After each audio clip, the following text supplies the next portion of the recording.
Hey folks, Frank the Pestgeek here.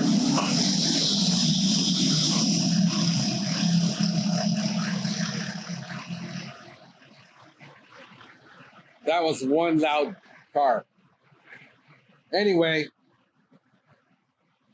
I'm having a cigar. It's been a hot day, bro. I haven't done a darn thing all day.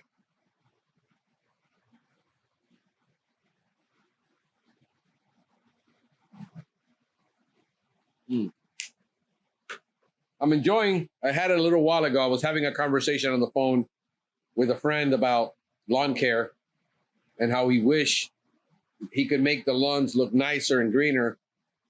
And I said, bro, the reality is that in South Florida, the biggest problem you have is so many people use landscapers.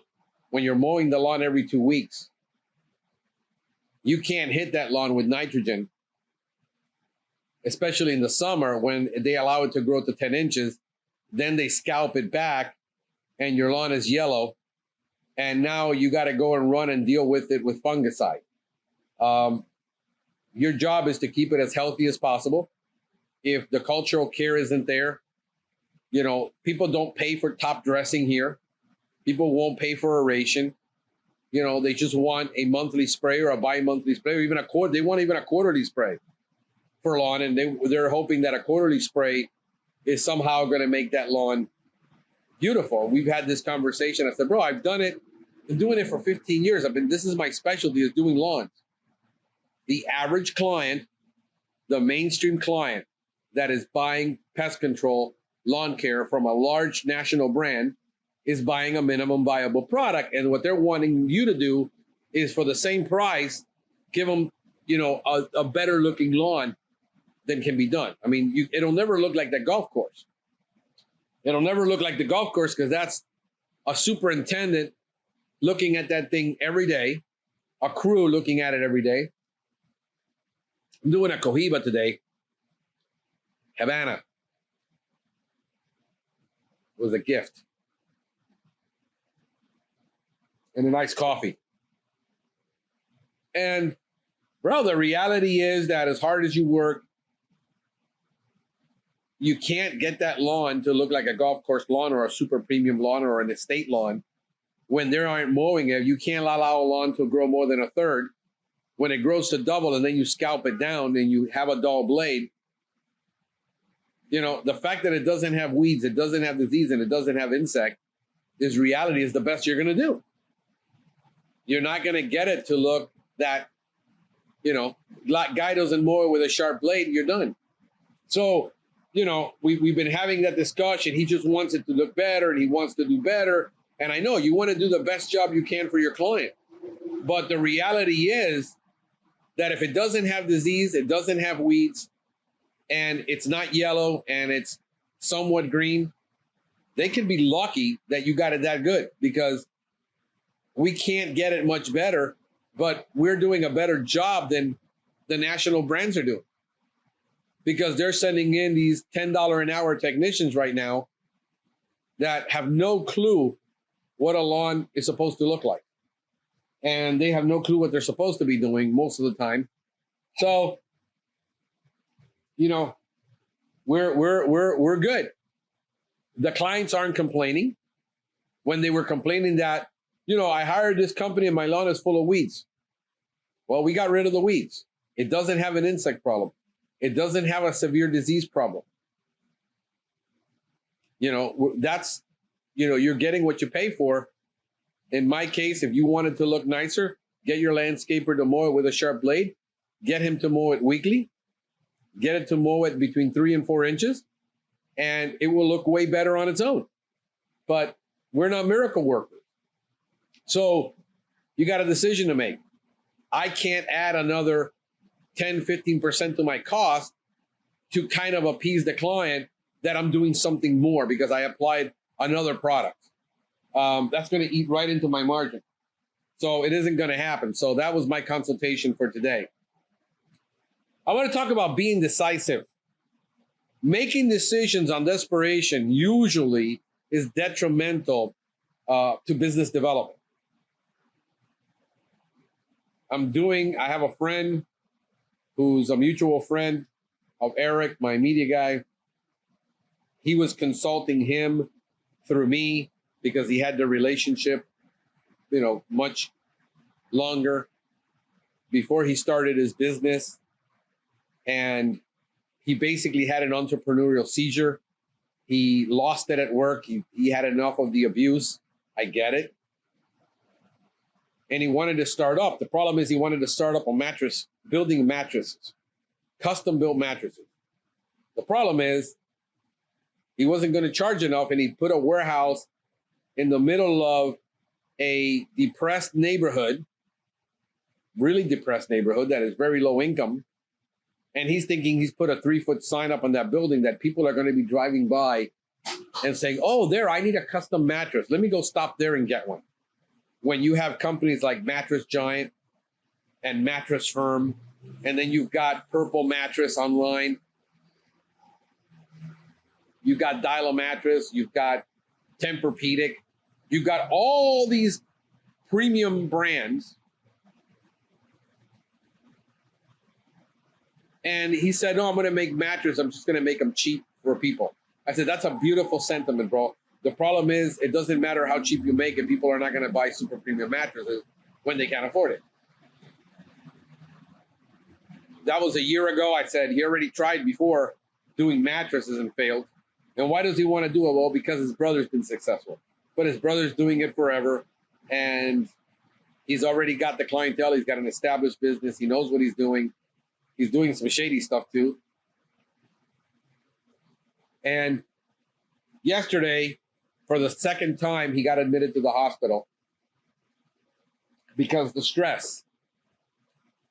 He's got an arrhythmia that was discovered due to the stress he was under. But he made one bad decision. I told him, don't put your money into inventory. Put your money into marketing. Sell a super premium mattress at half the price. Show them how you do it. Put the videos up on YouTube. Go on Facebook. Go on social media. Start marketing.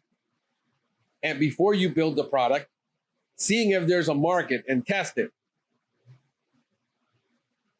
He rented a giant warehouse, immediately started doing the opposite, manufacturing mattresses, having inventory. He tied up all his revenue, all his startup money into inventory that nobody was going to buy.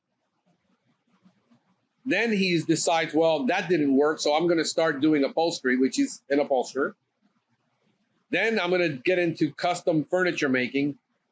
But the thing is, he's giving it away at prices that he can't make a profit. So every month he's scraping by for the last year. It's taking a toll on his health. It's taking a toll on him, which he did everything that I told him not to do so he wouldn't fail. He went and did the opposite. Because when a person doesn't know their business, they know the work. They know how to make the furniture. I mean, he just worked all week last week for $2,000 the whole week. That's what he made. He worked all week to sell $3,000 of custom furniture for a hotel. I said, why did you do that? Why did you make custom nightstands that are $380? And he says, what is the comparable on it? I said, yeah, but everything that was available to them, to their suppliers, they didn't like. I gave them something they wanted. Why did you charge $300 when it cost you almost $100 in materials, and it's going to be that much labor to be all week working on 8 tables? You could have sold them for $500 if they couldn't find them. You're selling a super premium product they can't find, they can't get anywhere. It's an exclusive product. He doesn't take a deposit on none of his work, so he's constantly funding it and waiting for people to write checks. I said, bro, why is it that you're the only guy in the world not asking for a deposit? It's one bad decision after bad decision after bad. So I finally this week had a conversation with him, and I said, bro, I'm burned out and this and that, and my chest is hurting. And I said, dude, you've done everything I told you. You got to bite the bullet on this. Rip off the Band-Aid and dump that warehouse that you're paying $2,000 a month that you don't have enough business. The overhead is killing. He's got a giant truck, convert that to a mobile unit to do mobile upholstery. show up to people's houses, do their upholstery right there on the spot, collect the money, and have a nice day. I said, how much did you make on the upholstery chairs that you did? He says, oh, I made $200 profit. How long did that take? A couple hours. I said, so let me guess this. In about 8 hours, you made over 200 an hour. And yet you chose to make custom furniture on an exclusive product and sell it for virtually no profit and tie your entire week up where you couldn't work, because when you're working, you're not selling. When you're selling, you're not working. And that makes sense to you because he's under the gun. When you make bad decisions, you will always be under the gun to have to make another bad decision, to make another bad decision. It's detrimental to your business development. When we talk about being decisive, we talk about making a decision, but decision is an educated, informed decision. I would say anywhere between 60 to 80%. You're never going to be 100. Most of the mistakes you're going to make, you're going to learn along the way not to make them. And what you got to learn is not to keep doing them. You don't want to pay tuition on the same mistake. Let me get a little comfortable here.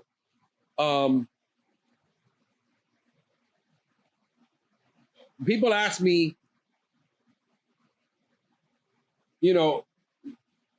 being decisive is the ability to make decisions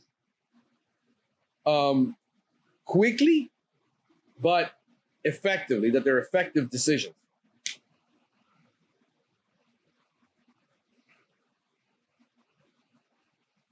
I told him to read E-Myth before he got into business. He didn't listen. If he would have listened, but he thinks, oh, you guys with all your business stuff and this, and bro, I just need to make the furniture and people will buy it. I build it and they will come. Well, he built it and no, they're not coming. He's getting all his business from referral, but the referral business he's getting is not, I told him it's not because you're good. It is because you're good, but primarily because you're cheap. And people keep referring you, this guy's good and he's cheap. You can't be both. Just having the conversation with my friend, I said, bro, I'm taking on properties that we're charging $400 a month for a complete lawn, mosquito, and home packages for $300, $400, $600, $800 a month. My rate right now is over $250 an hour. We're having no issues with these people, no problems, no closing, no callbacks. They're happy as a lark.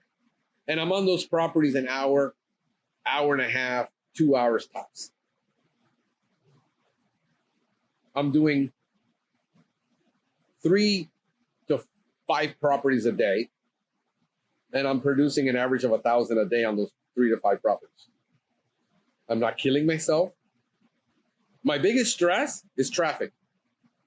Getting back when I'm far away, 61 miles away sometimes. But on 2 properties, I made $900 in 4 hours. But these are estates that people are expecting beauty and perfection. And that's what I'm offering them. People ask me all the time, what business should I start? I said, start a business that you know about and that you're good at and you like. If you don't have that yet, that means you haven't probably worked enough. You're too young. You haven't found something you really like. And listen, I wasn't looking for pest control when I stumbled onto pest control. I was actually looking to do something else. I don't know. But it wasn't pest control. And I absolutely fell in love with pest control. It was a part-time job I did on Saturdays to help my brother-in-law out.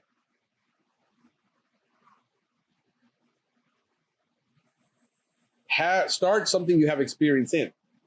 If your experience is in GHP, go into GHP. Like one of my biggest mistakes is not going into termite sooner. I should have gone to termite, and I was actually afraid of it, to tell you the truth. I was afraid of all those comments and everything I heard, but I should know better not to listen to that and done it anyway. That's my biggest mistake, not doing it sooner. Find something you like doing and then do that.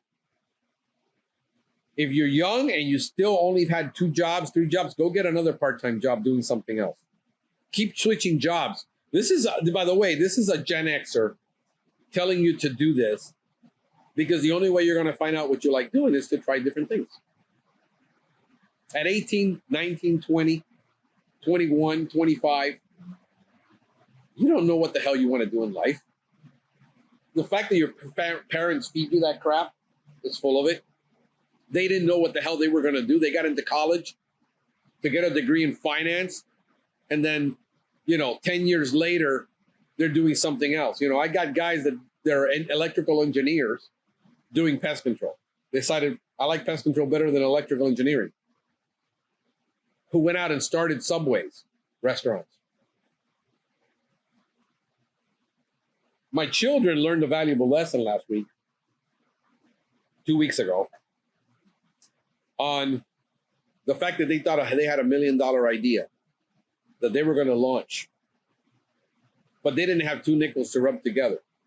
They thought it was a good idea to go pick up duck feathers around the pond, clean the duck feathers, and sell duck feathers to the residents. I said to them, ain't nobody going to buy that crap. That you shouldn't have encouraged them. You should have told them, try it, son. See if that works. No, it's a bad idea. Nobody's going to buy that crap. What did they do? They washed the feathers. They went and they stood outside and they offered their feathers, clean feathers, duck feathers, to every passerby. Nobody bought a feather. Nobody cared. Frustrated, they started making flyers, handwritten flyers, hanging them on doors. I said, it violates the community rules. You can't do that. You need to go back and pick up all those flyers and throw them in the garbage. But how are we going to make money? I said, you got to follow the rules. My daughter says, but we worked hard cleaning all those feathers. You got to understand that hard work doesn't mean you have a good business idea just because you worked hard at it. So she came to me afterwards and says, how is it that you do all this stuff and you make money and you get all these business ideas and you make money? And I said, because you don't see me when I'm studying for 40 hours, looking at studies and looking at videos and looking at reports and understanding the market. And then I spend the next month or 2 or a year doing research on it in the field where it matters to see if anybody wants to buy this dumb thing. And then when I find out that I have a working model and a working idea, and I try it on 10 of my clients and I offer it to 10 of my clients, see how they like it, then I go ahead and then I introduce it to all of my clients and then I sell it across the line.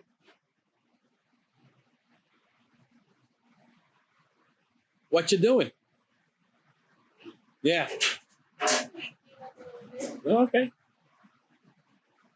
So that was their first failure in venture. Ready to decorate. Go ahead. Start. You go decorate it. Right. So,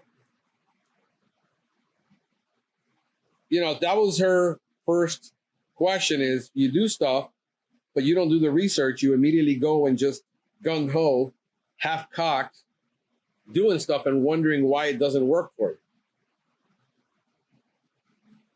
you. Everybody asks me, I get call after call after call, message after message, email.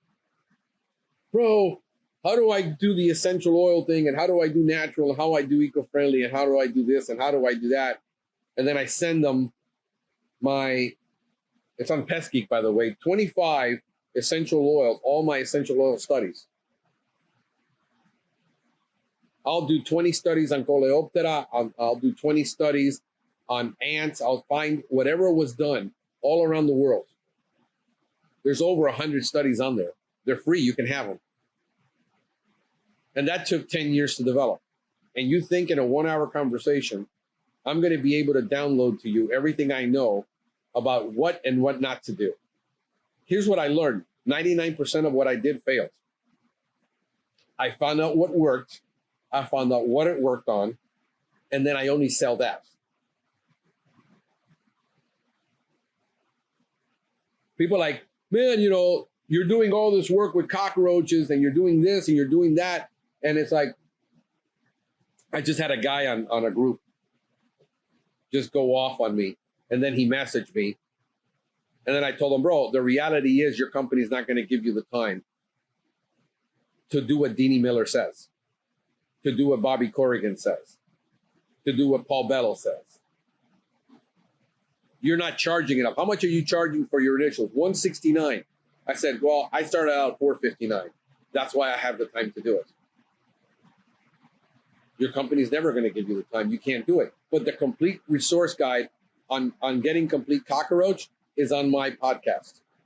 It's a free, it has all the studies that Deanie Miller published, Brenner at the USDA. And what did I do? Back in 9 years ago, I decided I'm going to do IPM in homes the way they do it in industrial facilities, the way they do it in audited facilities, the way AIB does it, the way AIB requires, the way organic facilities require it. And then I created a program for homes. I had people call me and says, well, my people aren't going to do all that. I said, then you can't do it. You've got to be willing to do what it takes for you to do it. And what a lot of you fail at is getting wise counsel. You're asking a guy that sprays baseboards, how do you do IPM? You're asking the wrong guy. I'm going to give you like 4 Bible verses that have to do with getting counsel. Proverbs 11:14. Where there is no counsel, the people fall. But in the multitude of counselors, there is safety. Why are you asking your father-in-law what he thinks about the business idea? Your father-in-law has never built a business. Why are you going on groups asking about accounting advice when none of those guys are accountants? Why are you asking for legal advice when they're not lawyers? I don't give legal advice. I don't give accounting advice. Why? It's not my thing.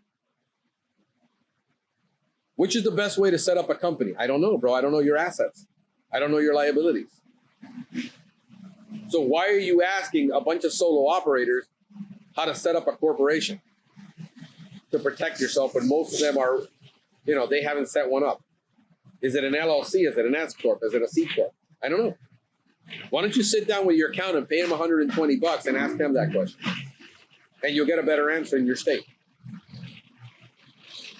Proverbs 15:22, without counsel, plans go awry, but in the multitude of counselors, they are established. My friend, listen to nobody, ask nobody. He was wise in his own eyes. You need to bring that down, baby? He was wise in his own eyes. He's failing. He won't listen.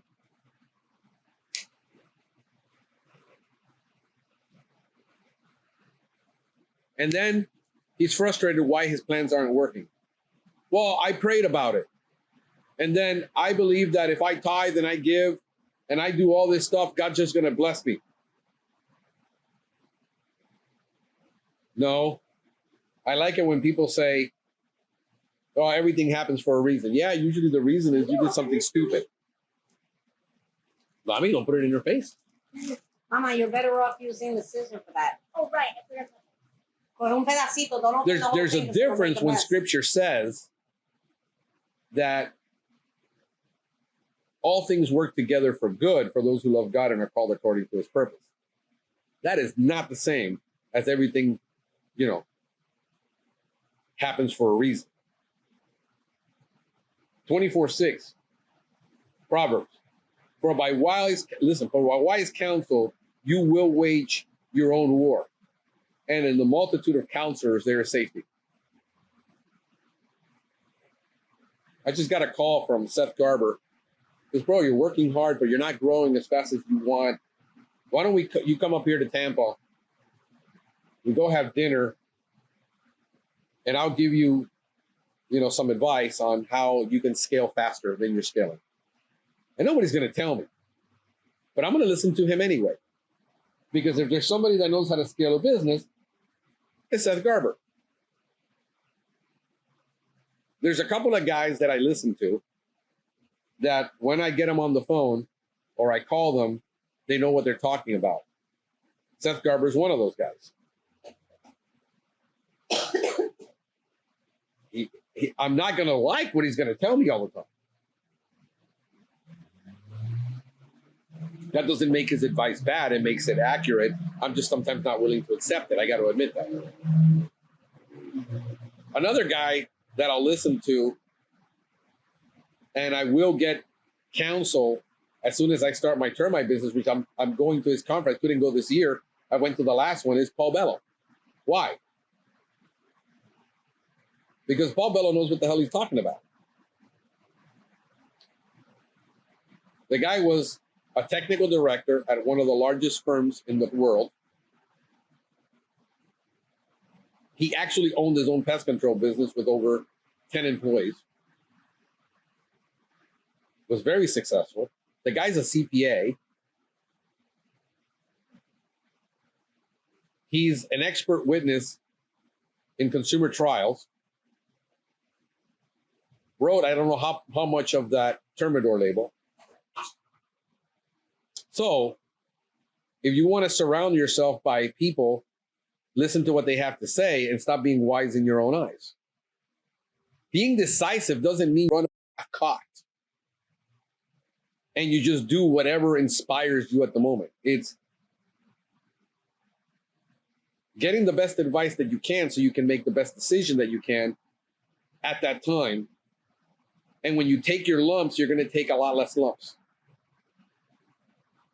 There's another guy on the scene that most of you don't know about. The guy's brilliant. Joe Jonovich.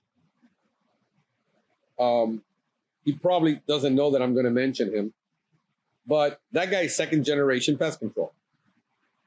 He is an entomologist, board certified entomologist, a BCE.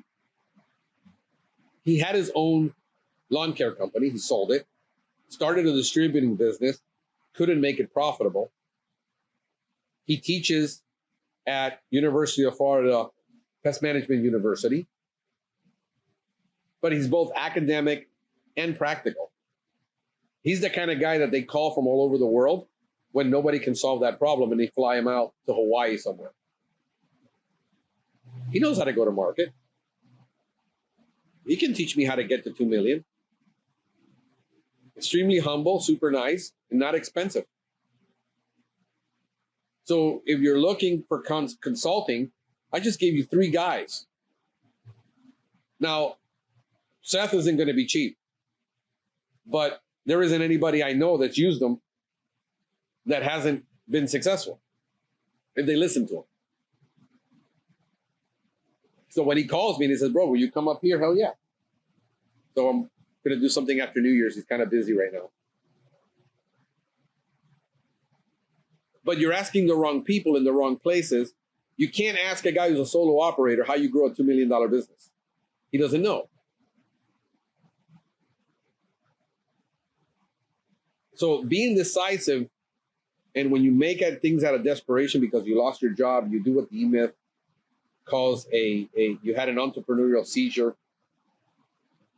and you start doing all these things, you're going to pay a price. It's going to slow you down. You're going to make a lot more mistakes. It's going to be more costly. Frank, what do I do if I'm stuck at a crappy company with crappy pay, crappy benefits, and well, Florida is real tough because you can't work for 2 pest control companies at the same time. You can only work for one. And you want to start up your pest control business, but you're not a sales guy. You're not a marketing guy. Go get another job doing something else to pay the bills. That'll pay you almost as much. And then go put in 60 to 90 hours a week, working your business part-time in the evening and on weekends. Or borrow 50 grand from your father-in-law, if he'll lend it to you, and go start up. I would rather you do that, but what is that strain going to put on your kids and your wife and your relationship? If they can't stomach it, you're stuck. But if I was going to start a business that I knew nothing about, because you don't know the back end of the business, you only know the technical part. You know the front end. You know how to do customer service. You know how to do some sales if they give you a lead, but you don't know how to do the marketing for it. You're not a networker. You're not going to go knock on doors, which is the quickest way to grow it. That's how I started. I knocked on doors. You're not good with SEO because you got a year's learning curve. You're going to have to listen to, 100 videos from Neil Patel, because Neil Patel drips it. He doesn't give you all the info. And you're going to have to listen before you figure out how to do SEO, and that takes 6 months to a year. Start out part-time in the evenings. But I'm not going to work evenings, and I'm not going to work weekends.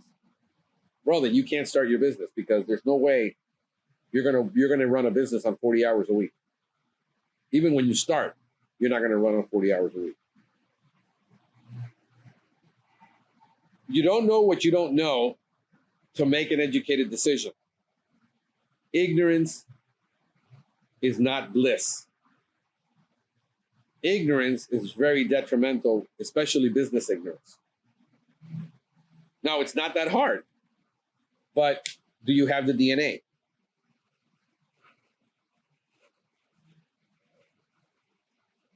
And it doesn't matter if you're introverted, if you're extroverted. Chances are, if you're middle of the road, you'll do better, because you can think a little bit more.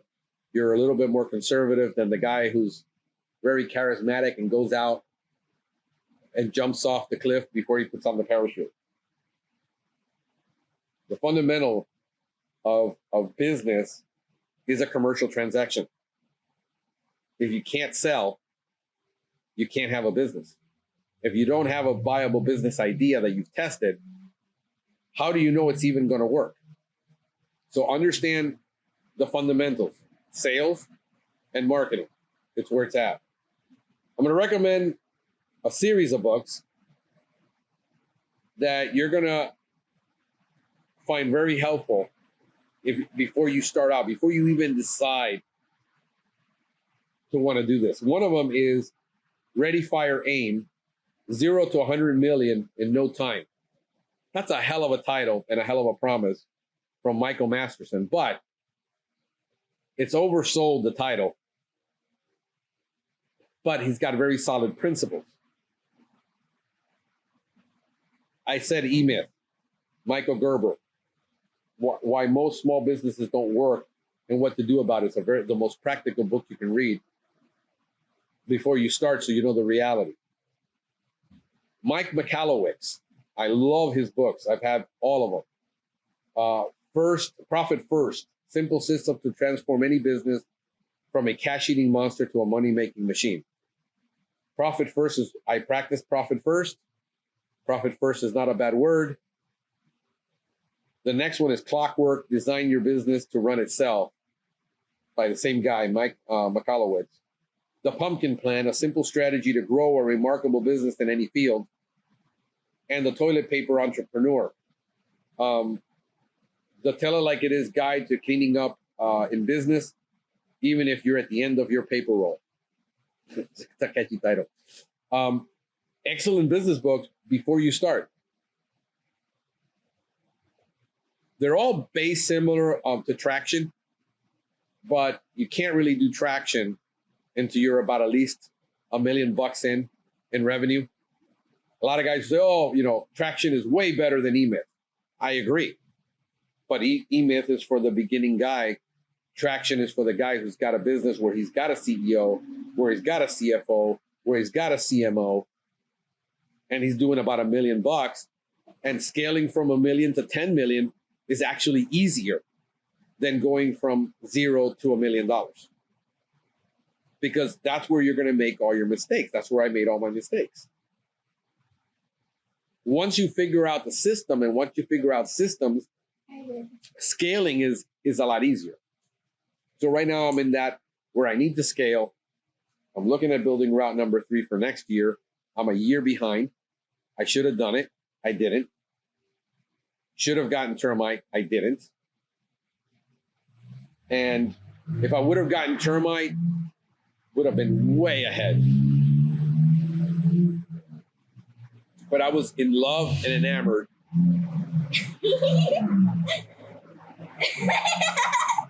Little turd. And I was enamored with lawn care, and I fell in love with something that wasn't going to love me back.